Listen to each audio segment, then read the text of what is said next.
Assalamu alaikum. Aleykümselam. Özünüzde kıştan şu an basınız kırın.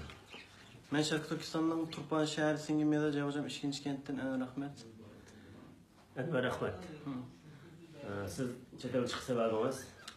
Ben asasen seyahat bilen hem apamınki 8 balını mecbur düşürüp etkenliğin hükümet. Onunkin yani bir hamildir o kaldı. 8. balı mı?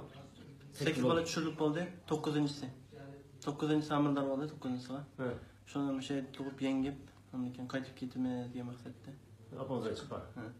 Yani avvalına yamalışıp düşünmediniz. Unutqalardan, kalan tutqalardan körüşenmegine kaçak bakıldı. Hazır takriben Urutqadan görüşmeginde 5 aydan açtı. To'liq 5 aydan açtı. Ularninki misal ismini to'liqdan oniki lagerda turmadimi yoki sirtdimi? Hazır atamning ismi Ahmet Abdurim. Atam hazır 2 yil bo'ldi. Turmada hech qanday bir manchilik kesgan yoki bo'lmasa bunda jinoyat qilgan yoki hayot ya o'lik ya ko'rishtirgan qilgan yoki pul sepiradigan hech qanday bir ahvol yo'q, izdereksiz. Dadamdan hech qanday xabari yo'q. Sonimning xabari yo'q. Sonimning ismi Rizvongul Ahmet. Urutqalarimizdan Zeynep Mo'min, Ruqiya Abdurahman, Rabia Abdurahman, ondan keyin Rishit Mo'min, Fatigul İbrahim, qatorliq urutqalarimiz yana boshqa urutqalarimiz bor. Asosan shular. İzlerki yo'q asosan. Aile bolalar, yo'ldoshlar, aile qanday? Ailesi mesela Fatigul İbrahim degan hamamninki 2 balasi bor. Birisi Ablat Reşit, birisi Abdüsselam Reşit. Ailesi biz bilan birga chiqqan ailesi yanımızda. 2 inisining turgan yeri yo'q. O yerda bu yerda turib o'tadi. Lekin ota-onasi shu turmada. Ular olmaz qanday? Qanday? Ota turmada bolchaqlarninki turgan yeri yo'q, ota-onasi turmada.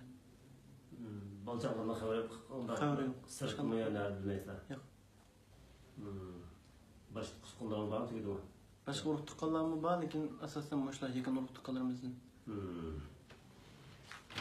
Eldeki bu tutkalarimizin davasını ilgili başka yerlere çıkanlık oldu medyalığa veya sıhhat yazgan degende kaldınız. Muşnavdan bulduklarımız. Yok, ben hazır hem de yeni başladım bu davana. Bunu istiklalığa bir çıktım.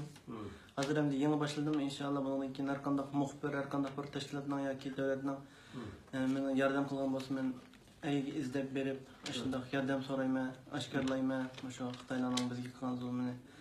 Urutqalarımızın naq özününki jazo o'lariga kirib qolgancha tajovuz qilib, izdereksiz yo'qchi tupaqliqlar to'g'riliqdan shikoyat qilaman.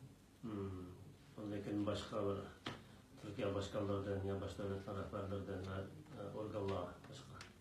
Men shu xalqaro kechirim tashkilotlaridan, Birlashgan Davlatlar Tashkilotidan, Yevropa Inson huquqlari komitetidan, bizning Cumhur Başbakanımız Erdoğan'dan, bu qarindoshlarimni şu hör bir yegi bexatar bir yegi ep chiqish birishini biz bilan uchrashtirishini, eng bo'lmaganda mana shu turmalardan, jazo uylaridan qutqizishini, biz bilan xabardor aloqa qilib oladigan holatga kelib kelishini men yordam so'rayman.